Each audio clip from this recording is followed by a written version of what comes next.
Hello guys, welcome to my next video tutorial on Java for beginners. In this video, we will discuss about the OOPS concept. There are four major OOPS concepts, or we can say OOPS work on these four major principles. So these are encapsulation, abstraction, inheritance and polymorphism. Now, first, let's discuss about encapsulation. What is encapsulation? Encapsulation is a mechanism where the data and the code that acts on that data will bind together. For example, if we take a class, we write the variables and methods inside the class. Thus, class is binding them together. So class is an example of encapsulation. Here, if we see, encapsulation is the technique of making the fields in a class private, like this way, and providing access to the fields via these public methods. If a field is declared private, it cannot be accessed by anyone outside the class, means hiding the fields within the class. So for this reason, encapsulation is also referred to a data hiding. So in this way, outsider don't know what variables are declared in a class and what code is written in the method that is giving result. So outsiders can only use them and obtain the result. That's it, with the help of their public members. So hence, encapsulation protects the inner implementation of the members of the class from outside environment.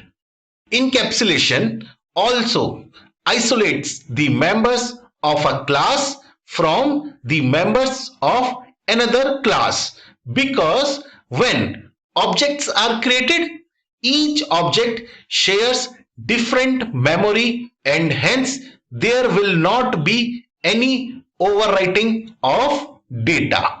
So this also gives an advantage to the programmer to use same names for the members of two different classes. Okay, means we can say encapsulation provides you the control over the data. So to achieve encapsulation in Java, we need to do two things. First, declare the variable of a class as a private, then provide public set and get methods to modify and view the variable's value. And the real life example of encapsulation in Java is like capsule. In capsule, all the medicines are encapsulated inside capsule.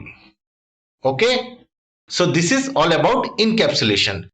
Okay, next we will talk about abstractions. There may be a lot of data in a class and the user don't need the entire data. The user requires only some part of the available data. So in this case, we can hide the unnecessary data from the user and expose only that data that is of interest to the user. So this overall procedure is called abstraction. A real life example of abstraction is a car. Any car will have some parts like engine, radiator, mechanical and electrical equipments, etc. But the user of the car or driver should know how to drive the car.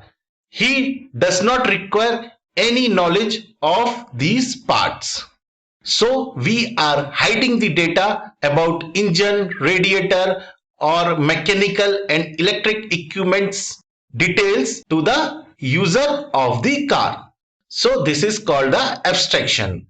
So the advantages of abstraction is that every user will get his own view of the data according to his requirement. He will not get confused with unnecessary data. So this is all about abstraction.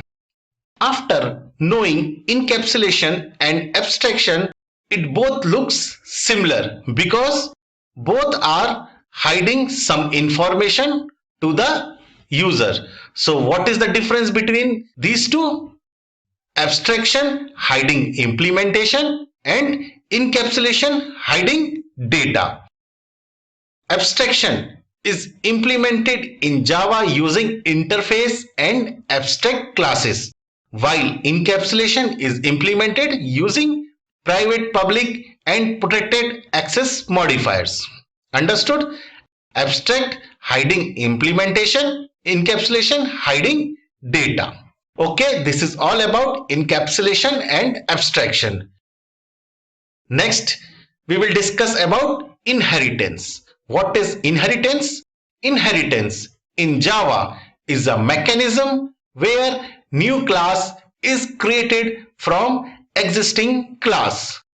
Means the new class will acquire all the features of the existing classes. Is called inheritance. A new class which created or inherits the property from the existing class is known as subclass or child class. And an existing class whose properties are inherited by new class is known as superclass, or we can say base class or parent class. Understand? The idea behind inheritance in Java is that you can create new classes that are built upon existing classes. When you inherit from an existing classes, you can reuse methods and fields of the parent class, and you can add new methods and field in the new class also. And this is the example of inheritance. Here person is the base class and we are deriving two classes from the person class. These derived classes are employee and student. So here if we see in derived class name and address, we are inheriting from the base class, and on top of that we are adding two new fields, that is company and salary, in derived classes. Okay, there are various types of inheritance in Java. Those are single inheritance, multiple inheritance that we are doing through interface, multi-level inheritance, hierarchical inheritance, hybrid inheritance. So why we use inheritance in Java? For method overriding or for code reusability. Okay, understand? Now next is polymorphism. What is polymorphism? Polymorphism in Java is a concept by which we can perform a single action by different ways. Means polymorphism provides flexibility in writing programs in such a way that programmer use same method call to perform different operation depending on the requirement. And there are two types of polymorphism in Java, that is compile time polymorphism and runtime polymorphism. If we do method overloading and method overriding using static methods, that is the example for compile time polymorphism. If we use method overloading and method overriding using instance methods, then that is the example for dynamic time polymorphism. And the real life example of polymorphism is if a person, he is in a shopping mall, he behaves like a customer.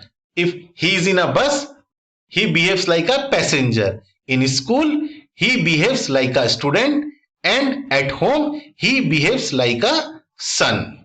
So a person, he is behaving differently in different places. So this is the real life example of polymorphism. I hope you understand the basic concepts of OOPS, which is very useful for programming in Java. And I hope you like this video. So thank you for watching, and please like, share and subscribe my channel. Thank you.